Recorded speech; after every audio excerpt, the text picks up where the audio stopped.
My goat has returned. Nick Crowley, YouTube's darkest videos, number 9. It's been a long time, Nick, but he uploaded this on Halloween. I was out of the country though. But we here, Nick. Talk to me. The following video is sponsored by Simply Safe. There's no safe like Simply Safe. That was quick. Where's the quality? Oh, I don't have my YouTube Premium anymore. It's just stupid. The Wasco Train Encounter. On the morning of March 22nd, 2024, the Kern County Sheriff's Office was flooded with calls about an incident that had taken place near the Wasco Amtrak station in Wasco, California. The incident involved a pedestrian who was reportedly walking dangerously close to an active train track before being struck by an oncoming locomotive, a situation that authorities knew was likely unsurvivable. Police arrived at the scene shortly after 8 a.m. and were met with the bloody aftermath of the accident, as they found 48-year-old Horacio Ayala Penoza deceased on the tracks, with the force of the impact being so strong that his body was torn apart and scattered all throughout the area. At first, it was believed to have been a clear-cut suicide, but after interviewing some of the witnesses, police learned that the man had never stepped in front of the train, and rather, he had actually been sucked underneath as a result of walking too closely, painting a clearer picture that this was all a tragic accident. But as police were conducting these interviews, one strange detail kept coming up, as apparently, Horacio wasn't the only one on the tracks around the time of the incident, with there allegedly having been one other man standing nearby, a man who took off shortly after Horacio had been killed. And strangely, witnesses believe they saw the man reach down and pick something up before leaving. For the officers on the scene, finding this man became the next obvious order of business, but by this point, he had already found himself a few blocks away, where he was spotted by a group of construction workers. The group watched as the man walked towards them, appearing to hold some sort of large item in one of his hands, the same item that had been taken from the train tracks. And the closer he got, the clearer it became what exactly this thing was. It was a human leg. Whoa! It fell off? Holy shit.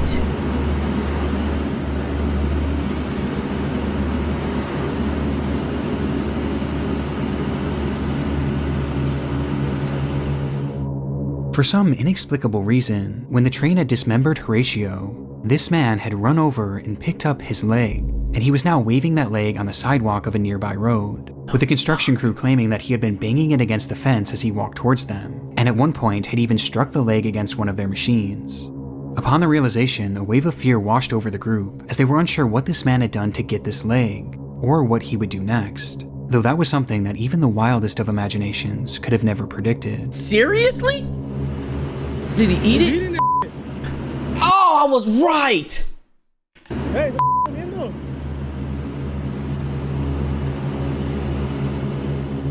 as the man looked down at the leg and began eating it, as the workers watched on in horror. Officers arrived on the scene immediately after this, and when they asked the man what he was doing with the leg, he explained that it belonged to him, and that he was taking it to a nearby hospital to have it reattached. But it was obvious to everyone there, Nigga, you... Okay, this man wasn't missing any of his legs, with the officers having to go as far as to prove it to him by making him roll up the sleeves of his pants and touch both of his legs. His explanation was completely nonsensical, and obviously didn't account for the fact that he was literally eating the leg just minutes before, leading to officers immediately placing him under arrest. Nasty. Cannibalism. His name was Rosendo Tejas, a 27-year-old man who had been experiencing homelessness and had been living on a street near the train tracks, with police determining that he did in fact have nothing to do with the actual death of Horacio. He just so happened to be near the tracks at the time. He was hungry. First witness the accident. He was homeless, so he was just hungry. Oh my god. And then, for some unknown reason, take Horacio's leg and start eating it. It appears as though this was the result of a combination of both drugs and alcohol, as he was found carrying narcotics when he was taken into custody, and he had just been captured by security cameras purchasing alcohol at a nearby liquor store just hours before the incident. But what's so interesting about this footage is just how normal Rosendo seems. In fact, the people working there knew him quite well. Never mind, he had money, he could have bought something to eat, to be honest. Almost daily, where he was described as being polite and ordinary, including on the day of that incident. In fact, it said that at first the shop owners didn't believe that Rosendo could have possibly done this, but it seems that whatever substances he had taken that day had changed him. Rosendo Tejas was charged with 2 counts of removal of human remains and 1 count of destroying or concealing evidence, as well as resisting a police officer, and was sentenced to 1 year in prison after pleading no contest, bringing this absurd case to an end. However, his unsettling behavior will forever live on in one of YouTube's darkest videos. I love it, Nick. I love the way he ties it. Should not include mischief. Nick, man, you are a goat.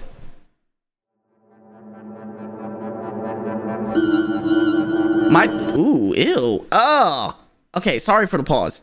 My thing is with Nick Crowley is he would have a lot more subscribers if people weren't afraid of these type of videos. I guarantee you, Nick Crowley, the way he puts his videos together, his storytelling, everything like that, he would be like 10 million plus by now. It was just past 10 p.m. But people don't like these type of videos, Safely so they tucked stay away away. in her second-story apartment, 20-year-old Hannah Vivaretti set up her phone to record a video of herself dancing. For her, this was a meditative practice, a way of unwinding after a long, stressful day, and to truly feel at peace.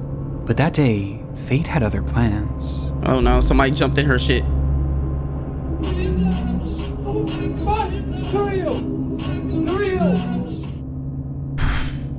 Oh, I'm 2 for 2 on my predictions, nigga. As Hannah was dancing, something off camera caused her to stop dead in her tracks and yell, "Who are you?" It was a man whom Hannah had never seen before, Climbed up standing her in the shit? doorway of her balcony. I think I may have heard about this story, actually.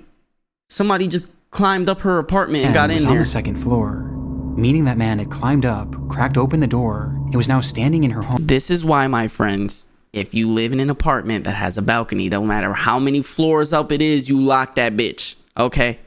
Unless you're going in and out, you lock your balcony. Home staring at her, quietly muttering nonsensically with a big grin on his face. Who are you? Who are you? Please get off. Hannah stopped the music and again asked, "Who are you?" To which the man responded by saying, Please get out. Your friend. No, please get out. Yes. but her demeanor and the panic in her voice made it all too clear that this was far from. Are you my friend? Are you sure? I mean, the girl is literally trembling in fear and telling you to get out. Of course she's not your fucking friend, bro. These niggas, oh my. Who are you? Please get out of my apartment right now. I would have recorded his face. She started to make her way over to her phone and then towards the front door. All the while, the man kept calmly insisting that they be friends, but Hannah was having none of it. Please get out of my apartment right now. Opening her front door and in the process, Get out. Get out. pointing Caught the you, camera bitch. directly at the intruder, giving us our first and only glimpse of the man as he's standing still in the balcony doorway. And with her front door now open, she yelled at him to get out, loud enough for the neighbors to hear. Get out.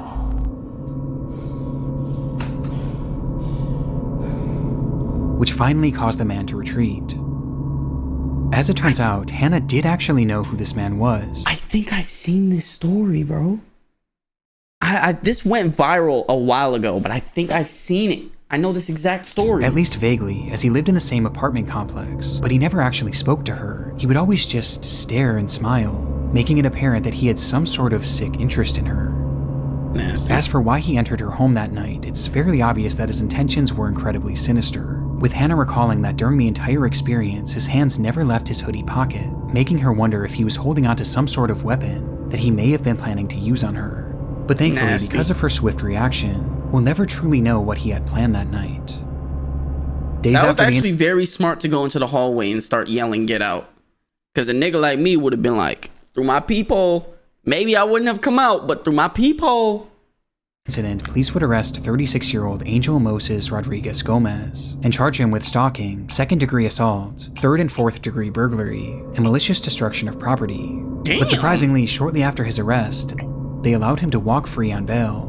And given that he lived in the same apartment complex as Hannah That's so and clearly stupid. knew where she lived, this decision was incredibly controversial, with Hannah herself stating in an interview that, "I just don't think it's fair that he's walking freely right now, and I have to watch my back at every angle." Thankfully, Can't the even court's sleep. decision would not lead to any further escalations in the case, and today Angel no longer lives in the country, but the footage is incredibly chilling nonetheless, and it sent me down a rabbit hole of home invasion videos late the other night. And here on YouTube, I came across countless unsettling examples. Here he goes. One such example comes from Saratov, Russia, and shows a woman moments after being awoken by the sound of knocking as she lay in bed in her apartment. It was around 4:30 a.m., which was already unusual enough, but things became downright horrifying for her when she realized that the knocking wasn't coming from the door, it was coming from the window. This is being recorded on YouTube. No! Oh my! Outside of her window That's was a jump scare. That's nasty. That's nasty. Oh my fuck. Holy shit, bro. a man banging his head against the glass over and over again. And equally as disturbing, this woman's unit wasn't on the first floor. She was 2 stories up, and she didn't have a balcony. Across the street, a neighbor filmed the incident as it happened, showing us that the man was standing on one of the building's gas pipes while he continued. What the actual fuck? How did he get up here? And banging on the window with his head, bro? That's straight out of a horror film, bro. Nah. Continued to strike the window. Eventually, these hits grew so forceful that the glass started to break, and his head began bleeding profusely, finally leading to the man stopping, but not in the pursuit of entering the home.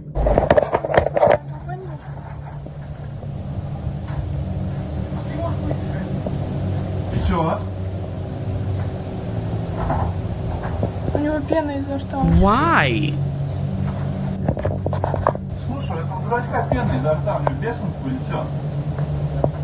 Nigga like me would have opened the window and kicked him off the fucking balcony. As he instead climbed to a different second window floor. where he attempted to peel it open with his fingers. But by this point, police had already arrived on the scene, and eventually the man would be forced down and placed under arrest. When looking for an explanation as to why this man was doing this, it appears that he was under the influence of bath salts during the ordeal. But aside from this, I couldn't find any other information about Makes the man's sense. identity or whatever became of him. But I was able to find that this clip doesn't tell the entire story, as the woman behind the camera actually spoke to a local reporter and provided additional context to the ordeal, which only made the story more terrifying. Of course. At first, he knocked with his hands. Then he began to peck at me at the window with his head for an hour and a half without stopping. After that, he started shouting my name to the whole yard. He was foaming at the mouth. His whole face was covered in blood, and he shouted that he wanted to talk to me, and he needed me. With the most terrifying part of the statement being that she had no idea who this man was, or how he could have But even he known knew her your name. name. The idea of both of these intruder videos featuring people whom the victims had never even spoken to makes them especially unsettling, as it shows that you really never know who's watching and who might be obsessing over you. But incidents like this can be equally as chilling when the intruder is someone that you do know. Oh, Mohammed hell Amana nah. was a 26-year-old man living in Orafur, Sweden, and had been dating a woman named Maria. But after several run-ins with the law, Mohammed's lifestyle just became too much for her, and she eventually decided to end the relationship. This caused Mohammed to become enraged, an emotion that was only further heightened when he discovered that she was staying with a male friend of theirs. And on the 25th of May, he would show up at his doorstep and ask to speak to Maria. Inside, the male friend and Maria both refused to let him in and told him to leave, and for a moment he did, though only temporarily, as he would return minutes later, this time armed with a ladder. Fucking And noticing ladder. what he was trying to do, the homeowner began recording on his cell phone. En stege. Okej. Vad gör du, Mohammed? Man går in. Vad gör du? The man behind the camera asks, "What are you doing? Are you going to fight me?" To which Mohammed said no, he just wanted to speak to Maria. Tror du kommer upp här? Tror du kommer upp här? Varför så med mig? Nej, wallah. As he said this, his demeanor was unsettlingly calm as he continues making his way up the ladder. Mohammed, Does he have a du weapon? kommer inte upp här. Du kommer inte in i mitt hem. Du kommer inte in i mitt hem, Mohammed. With his demeanor being so calm that the cameraman couldn't tell if Mohammed was a threat or not, though it wouldn't But take he long was. for him to get his answer. Yeah. Du kommer inte in i mitt hem. He has a gun. Därför Whoa!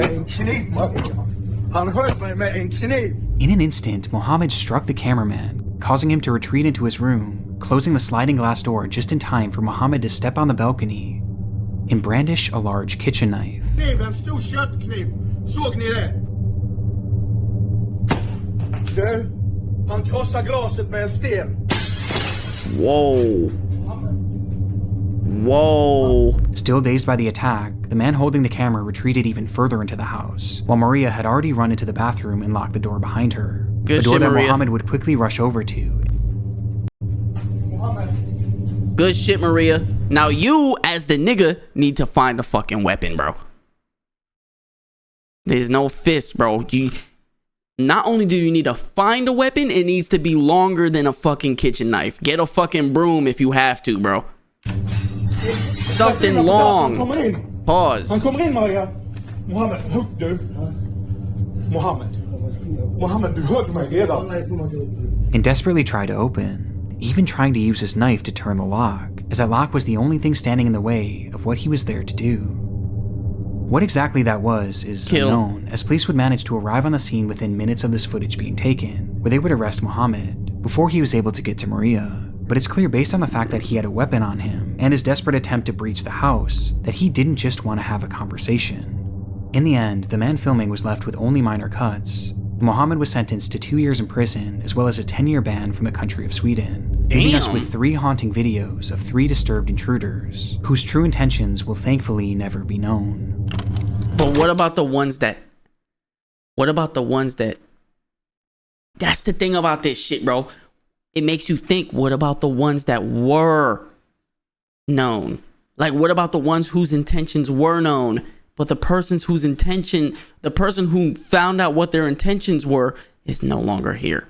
Or they started recording, but never got the video out. You know what I'm saying? Like, that's a tough thing to think about. It's the spookiest time of the year, a time when the consumption of horror movies and dark YouTube videos reaches its peak. But while fun in the moment, the true terror of consuming this content often occurs long after the credits roll, when you close your eyes to go to sleep, only to feel the sickening feeling of paranoia, every creak in your home sending a jolt of panic throughout your body, making you wonder if someone or something is inside your house. I was just like you once. Consuming creepy content is my livelihood, and as a result, I've spent countless sleepless nights feeling uneasy within my own creepy home, video watcher. never This quite got a feeling fire. safe and secure, always wondering if something was lurking around me, until I realized that the reason I didn't feel secure was because I wasn't. The only thing standing between Nick me Crowley. and the outside world was a simple lock, and I knew it was time for a change, with that change finally coming when I partnered with this video sponsor, SimpliSafe. SimpliSafe is a home security system that you can control right from your phone. The SimpliSafe app allows you to arm and disarm the system, as well as view your live camera feeds anytime and any. All right, Nick. I thought it was great, but time to move on. Chapter 3, my video blog number 1, the story of Noah Harp. Alright, hey folks, this is Harpham? Noah, getting my blog live.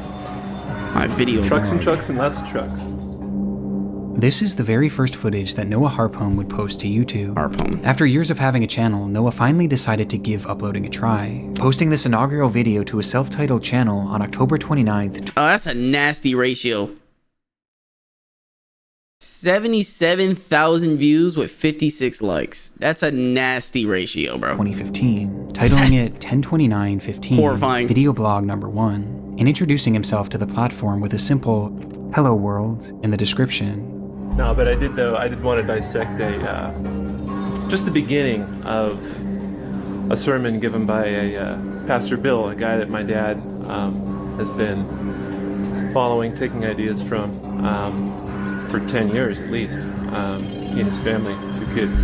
In the video, Harpham paces throughout his home and discusses a priest named Pastor Bill, whom he believed was influencing his father and his family, and clearly not in a good way. I've been ignorant of it for a long time, so I wanted to look at it, and I challenged him just to look at 15 minutes of this sermon. Though he gives no context as to who this pastor is, only mentioning that he had been ignorant of the situation for a while, and that this video was his response after trying to expose the truth to his father. Been waiting and waiting, and haven't heard anything. So I was going to just post my reply, and I guess that's how I'll start my blog. Again, what this truth is unclear, as the lack of information makes this video a confusing watch, and ultimately it tells us very little about who Noah was, let alone the other people he was discussing. But he did end the clip by making it clear that this was only the beginning of what would be a reoccurring blog series that would showcase just him, his thoughts, and his camera. The blog is just going to be me with a video camera, and that'll be it. We'll see what happens. my video But before blog. those uploads would come, Noah had pinned a website in his description that directed users to a blog post written by him that same day, titled, Oh, wow. "Is my dad in a cult? Even worse, is it satanic?" What though? Throughout the writing, Harpham loosely provides additional context for his video, as he breaks y'all, down a I'm sermon given tired. by Pastor Jet Bill, lag and who is shit. shown to be Bill Johnson, a well-known preacher from the Bethel Church in Redding, California, who had garnered a large following online. And despite the sermon being over an hour long, Harpham goes through it point by point, critiquing everything that he said. And the more he typed, the more angry he got. And the more angry he got, the more nonsensical his words became. "I'm attempting to present a case that shows the leader of this prestigious institution, along with a select group of rulers, are using mind control techniques to poison and confuse legions of useful idiots that slave away to keep the institution humming along, and that this man, Pastor Bill Johnson, and his ruling caste are using mind control to keep people imbalanced and ignorant, in a state of perpetual waiting for the material world to be defied, while they themselves are profiting immensely in this material world." Jesus, The bro. blog gives us a peek behind the curtain of the man shown in this video, a man who seems to be clearly mentally unwell, paranoid, and very angry, with the post making it clear that the purpose of Noah's content was to bring this pastor down, and video blog number 1 was supposed to be just the start. However, 56 there would never likes. be a video blog number 2, as just 2 days after posting this video, Noah's life would take a drastic turn. Colorado Springs 911, what's the exact location of your emergency? It's at, Repeat that one more time for me and make sure I had it correct. well, it's across the street from me. I'm calling from my address. Tell me exactly what happened. Well, there's a guy walking around with like 2 cans of gasoline or something, 2 small cans, and a big, like a rifle. It's black, Oh, jeez. and it had a strap around it. He's walking up to doors and stuff. What the? At 8:35 a.m. on Halloween morning, a woman named Naomi Bettis called 911 after witnessing a suspicious man walking around her neighborhood in Colorado Springs, as she watched him carrying several cans of gas, as well as an AR-15 that was hung over his shoulder. Jeez. She didn't know it at the time, but this man was her neighbor, Noah Harpham. And then I seen Shit. that he walked into the building, and the glass window at that business is broke. And that's a business? What's the name of the business? I have no idea, but I just know I don't know if it's a fake gun, a BB gun, but it looks pretty scary. As the call progresses, Naomi explains that she had watched him enter a nearby business, where one of the windows appeared to have been broken. She wasn't sure if anything illegal had happened at this point, but she was convinced that Noah was up to something Breaking. sinister, which And based if on he what went he had in his inside, possession entering. seemed to be the only logical conclusion. Breaking and entering. However, this concern wasn't felt by everyone. Okay. And you said it looked like a long gun, correct? Like a rifle? Yes, Well, it is an open carry state, so he can have a weapon with him or walking around with it, but of course having those gas cans, it does seem... It's an open carry state, so it's okay for you to just walk around with a fucking AR-15 strapped around your back. I mean, shit. pretty suspicious, so we're going to keep Open the call carry going is for nasty that. work. Okay, and the window's broken to that business downstairs, so. Right. And you said he's now upstairs, correct? Yes. And are you or anyone else in immediate danger? No. Okay. As the operator seemingly brushed aside I was just about to say, she don't give a fuck, bro. The operator does not get, man. You know what? This video is gonna come out before I upload my videos on Dispatch on my gaming channel. Y'all go ahead and check out the gaming channel because Dispatch is coming. But y'all will see how I do as a dispatcher. Okay? This girl right here, she's not doing a great job. the incident, stating that she was only keeping the call going because the gas cans could be suspicious. However, even with that, the report The fucking gun isn't suspicious, but the gas cans are. still wasn't taken seriously, as the dispatcher hung up on her shortly after, before dispatching one single officer to the scene, an officer that never even made it there, as just moments later he was called off and sent to what was deemed to be a more pressing scene at the local senior center. Wow. Naomi's concerns were completely ignored, but despite this, she continued to watch out her window, waiting to see what Noah would do next. 4 minutes after her call with police ended, and 10 minutes after first reporting Noah's behavior, Naomi would dial 911 once again. Only this time, her demeanor was far different. Uh-oh. I just called a few minutes ago, and the guy came back out, and he fired the gun at somebody, and he's laying on the street dead. Oh my.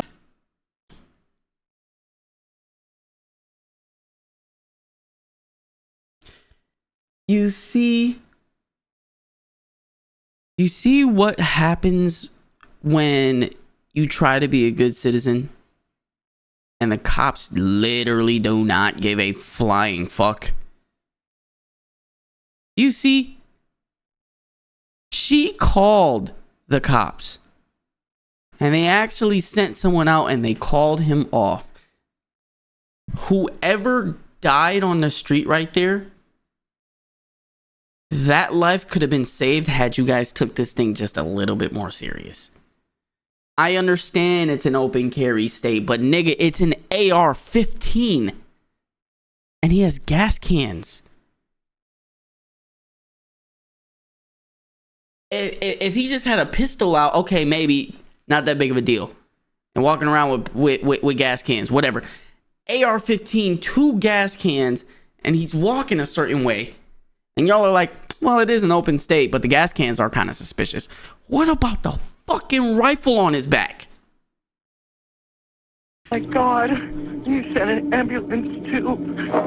Naomi's worst fears had come true, as she frantically told dispatch that the man carrying the gun had just shot and killed someone outside of her home. Oh my God. Okay, calm down, okay? Stay with me. I'm just putting that into the call. Is anyone in immediate danger? Yeah, the nigga on the fucking ground. Oh, yo. I mean, yo. No, that I can see or see. No. In response, the operator bizarrely asks if anyone else is in danger, but Naomi, likely in a state of shock, answers no, before immediately Fucking Looney Tune, bro. Looney Bin ass. Yo, who the fuck are running this dispatch, bro? Who's running the dispatch? Cause what do you mean is anyone else in immediate danger? Bitch, the nigga on the floor, on the ground, dead. realizing that Noah was heading in the direction of Platt Avenue, which was known to be a busier neighborhood. Maybe on Platt Avenue there might be people in danger. Naomi, I need the suspect's description. Do you know his name?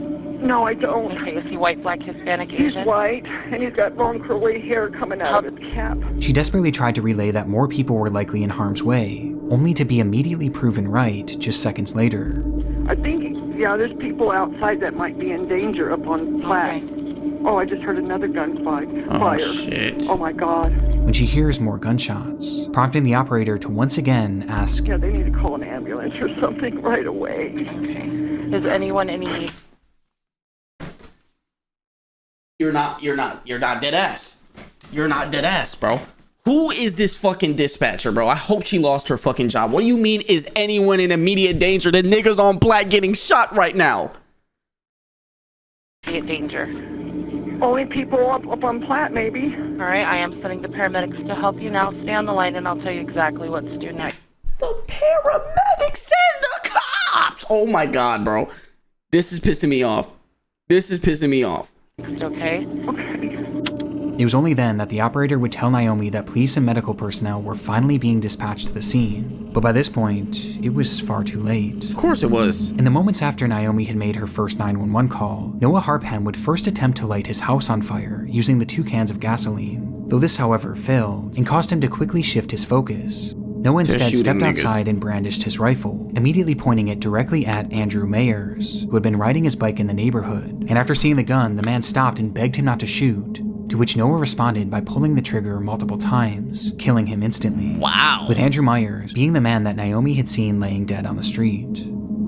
From there, Noah began walking up the street where he would eventually see 2 women sitting on the porch of a sobriety center, where local women went to get help with their drug and alcohol addictions. And upon noticing them, he immediately started shooting, striking and killing both Christina Galella and Jennifer Vasquez. Noah walked for over a mile after this before the police finally caught up with him, and when they called out for him to stop walking, Noah turned and immediately opened fire, leading to a massive shootout.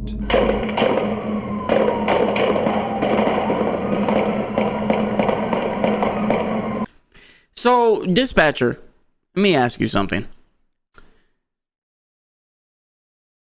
Do you think anyone is in immediate danger?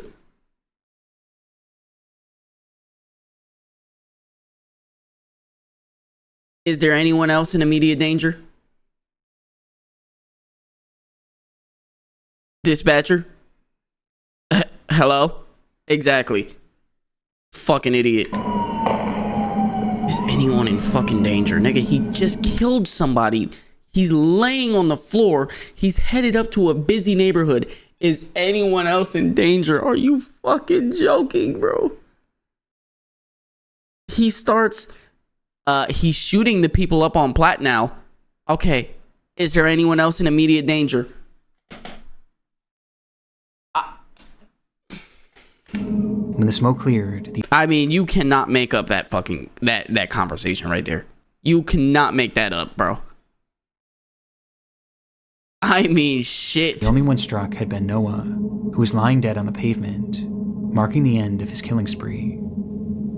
The investigation that followed revealed that Noah had never even met any of the 3 people he killed that day. Nope. They were all total strangers, leaving the question, why had he done it? Well, even today, there's still no clear motive, with this yeah, because the nigga's dead, bro. You just shot him in his fucking leg or some shit. appearing to be a completely random and senseless act. But looking at his final and only posts online, Noah was clearly very angry and seemed to be mentally unwell, Maybe which that's was the reason why he corroborated has by testimony from his 77,000 parents, views and 55 as they later likes. claimed that he had anger issues and suffered from drug addiction and bipolar disorder. But what's so unusual about this to me was that this video was published just 2 days before the killings, and it was clearly not meant to be a one-off post. It was something that he seemed genuinely excited to continue, yet not even 48 hours later, he resorted to this. What happened in that time frame may never be known, but the effects of it will last forever. And I can't help but wonder how differently this all could have gone if that initial 911 operator had just taken Naomi's report seriously. Noah's spree didn't start for a full 10 minutes after. I said the same fucking thing, bro. I said the same fucking thing, Nick.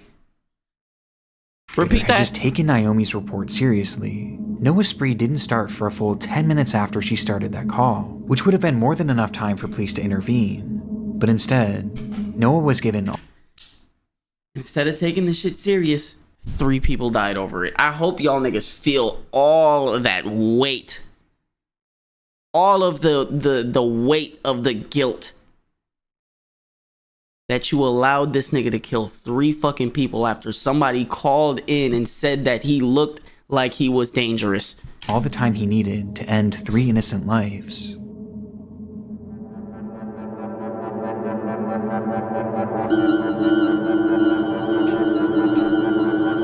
The deal.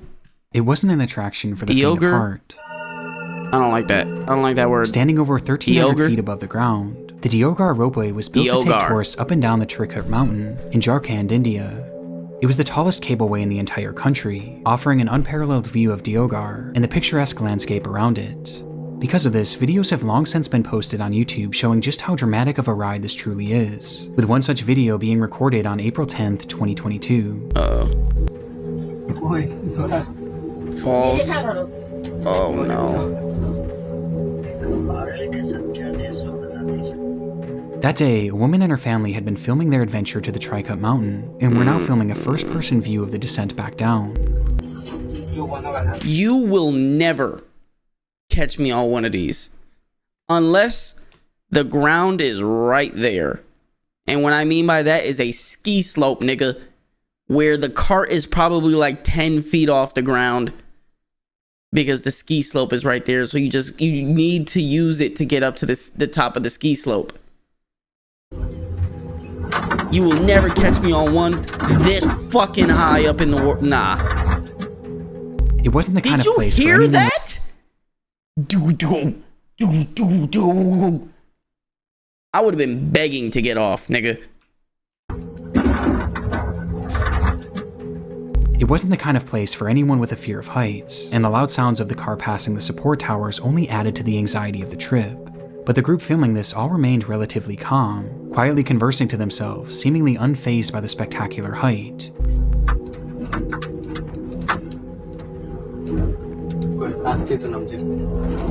Even enjoying it.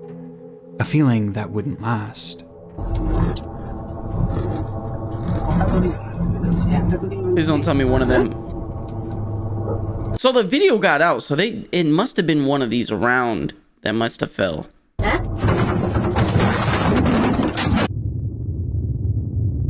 Without any warning, the car was met with a massive force, sending the occupants and the camera to the floor, causing the footage to go dark. In that moment, one of the ropeway's axles had dislodged, causing a failure on the pulley system, which resulted in 2 carts crashing into each other, and the rest coming to a sudden and violent halt. The impact was brutal, but somewhat surprisingly, the footage continued.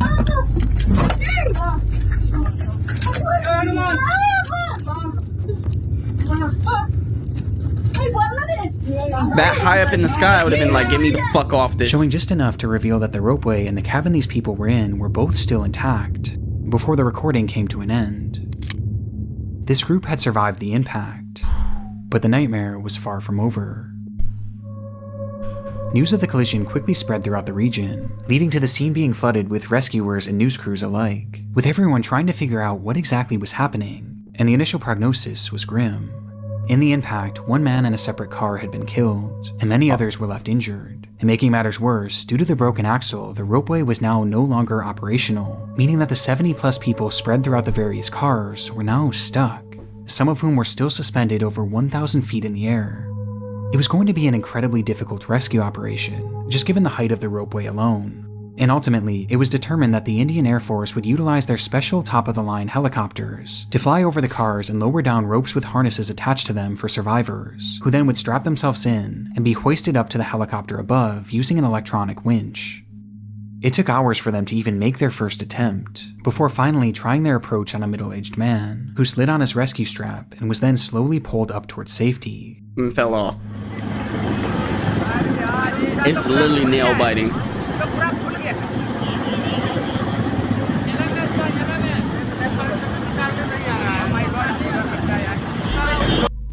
The footage of this is horrifying. These people were already over 1,000 feet in the air when their cars got stuck, and now they were being lifted even higher, tethered only by a single rope and a safety harness. Worst of all, it was a particularly windy day, which was made worse by the swirling of the helicopter blades, a combination that caused the man to start swinging wildly from side to side as he hung onto the rope for dear life.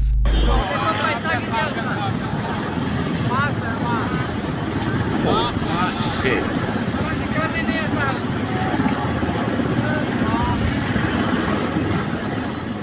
It was a grueling journey up, but finally the man reached the aircraft, and with safety just a few feet away, he instinctively reached his arms above his head in an attempt to grab onto the helicopter, a decision that would have disastrous effects. As he did so, his harness slid upwards and was pulled over his shoulders, and then over his arms, before eventually landing in his hands, meaning the only thing left holding him up was his own grip, as he clung to the now useless harness.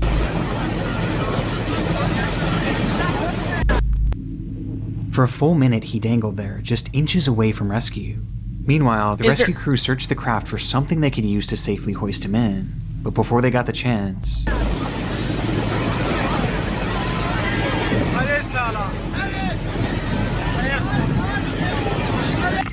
the man slipped out of his harness, momentarily catching himself on the side of the helicopter itself, but by this point, his strength was gone, and seconds later, his grip would fail for good.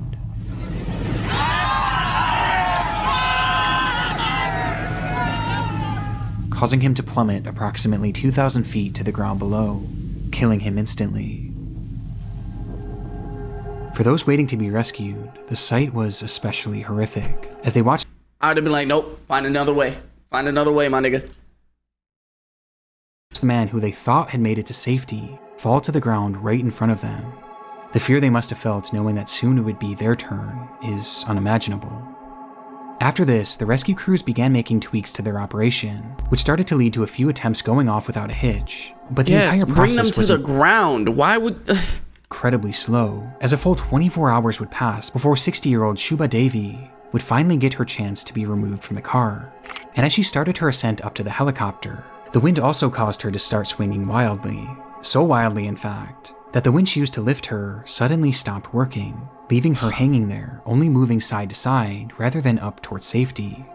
As she hung there, lower the fucking helicopter to the ground, bro, please. On the helicopter frantically tried to figure out what the problem with the winch was, but before they could ever get their answer, snapped. The rope suddenly snapped, causing her to free fall to the ground below. It came without any sort of warning, and from what I can find online, there isn't a definitive answer as to how this happened, but either way, it resulted in Shubha's tragic death. Jesus. It took a total of 48 hours for the last of the survivors to be rescued and finally brought to safety, an unimaginable amount of time in an unimaginable position, with survivors having to watch 2 people fall to their deaths before them, unsure if they too Idiotic idea. It didn't work the first time. And they try, like, bro, stop trying to bring them up even higher. How about you get them in the harness, lower the helicopter, get them to the ground. You have a group of safety officers or whatever at that ground level. You lower her, they take her off the thing. Then you go up, get another one, do it again. Go up, do it again. Like, bro, going to meet the same fate.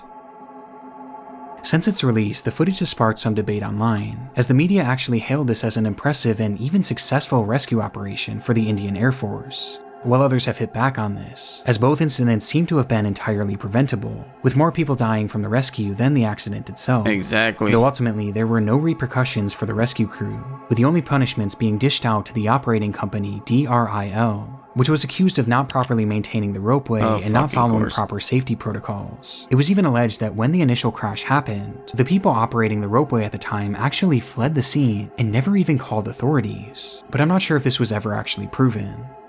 DRIL was fined over $1 million and has since been blacklisted from operating ropeways for 5 years, while the families of the deceased were given around $33,000 in compensation. Nigga, my family member was on a malfunctioning rope cart. Then the rescue team tried to help her, and then their winch malfunctioned and the rope snapped, and she $33,000. Are we dead ass? Currently, there are plans to repair and reopen the ropeway, though at this point, no official date has been given. That's barely gonna pay for the fucking casket, bro. Caskets are like $15,000-$30,000 for the reopening. It shouldn't be reopened, nigga. Take that shit down. W video, Nick, as always, bro. I love Nick Crowley, bruh. I can't wait till your next video, bro. I hope you upload soon, bruh. Been waiting a while. Oh, man.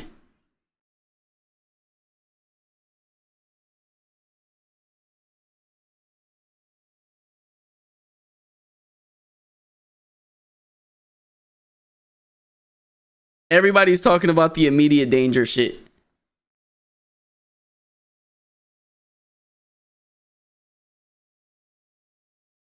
That's nasty work, bro. That, like, bro, what the fuck? I mean, shit.